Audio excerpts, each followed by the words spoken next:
Kami akan membangun, menata Jakarta tanpa menggusur.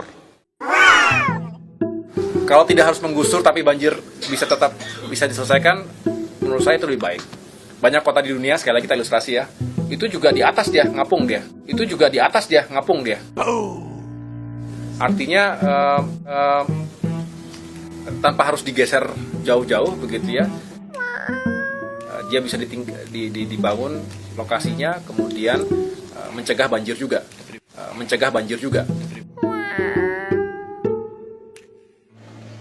Kami mendengar bahwa ada konsep baru ketika mau menormalisasi sungai dengan cara membuat rumah apung dan menggeser rumah itu.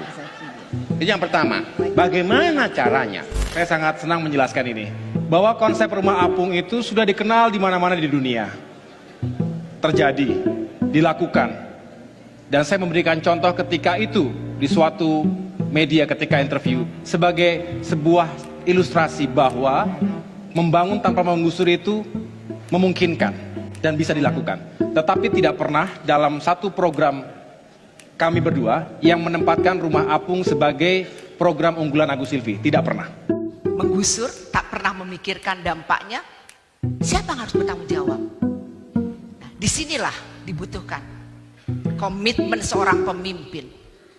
Pemimpin yang punya hati, pemimpin yang memikirkan rakyatnya, mesti sejahtera. Kadang-kadang kalau saya baca berita ya, Ibu Silvi saya juga bingung. Waktu datang ke Krukut Januari dia bilang, warga harus cerdas. Kita bukan gusur, kita menata.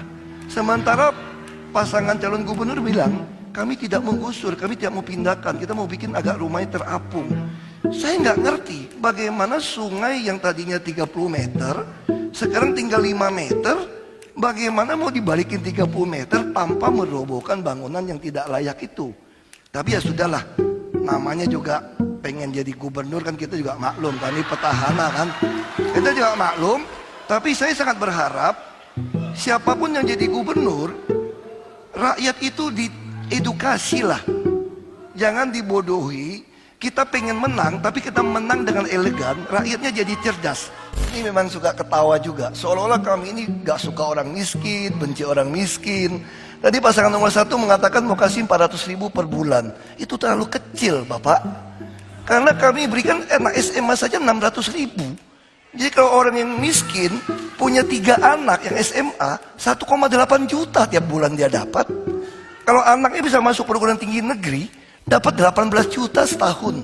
Hanya tidak uang kontan, dia harus pakai kartu gesek. Untuk apa? Supaya kami monitor, pakai uangnya hanya khusus untuk mereka. Lalu mereka juga berhak beli daging sapi hanya 35.000 per kilo per bulan. Ayam hanya 10.000, supaya gizinya baik. Naik bus gak bayar, kesehatan gak bayar. Itu yang kami namakan mendidik. Saya juga bingung. Kiri kanan saya itu bilang, orang tinggal di dalam sungai kok, daerah dan sungai kok, walaupun puluhan tahun ya salah. Sebagai orang tua ya tidak menghukum mereka. Kita pindahkan tempat yang lebih layak. Ini kali jodoh, tempat perempuan diperdagangkan, tempat narkoba diedarkan, tempat anak-anak dipekerjakan. Kami bukan jual program, kami hancurkan, ubah jadi taman seperti ini. Ini kelas internasional. Jadi memimpin Jakarta ini seperti hubungan orang tua dengan anak-anak.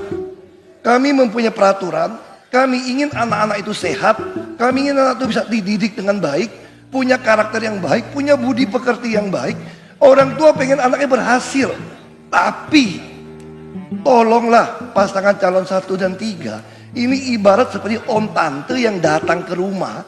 Dia pengen dapat simpati sama anak-anak kita, lalu semua diboleh-bolehin. Mau dikasih 1 M yang gak jelas, mau dikasih rumah yang murah, padahal gak bisa dicicil aja gak mampu. Inkubator 800.000 tiap bulan, gaji pas-pasan, mana bisa cicil rumah 800.000. Makanya saya katakan, janganlah karena mau jadi gubernur, ini ibarat om sama tante merusak aturan yang sudah dibuat oleh orang tua. Mendidik anak itu susah, membangun itu gampang. Mendidik anak itu bertahun-tahun. Kami ingin warga DKI yang sudah kami didik dengan baik Jangan dirusak gara-gara pengen jadi gubernur saja. Terima kasih. Baik, terima kasih.